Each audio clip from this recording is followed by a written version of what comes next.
So a little video to show some of the mods I've done on the Arrma Outcast 8S.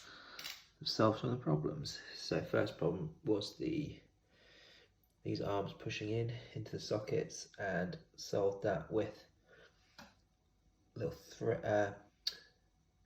lock nut on that side, and then a left hand thread M6 screw bolt there with a bit of thread lock on.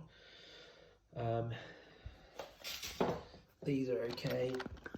In here, that screw in there comes loose, so just added a little bit of plumber's Teflon tape, and also got the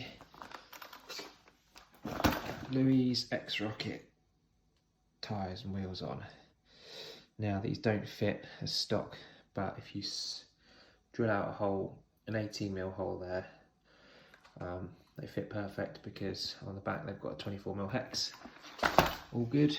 What else? I think that's it.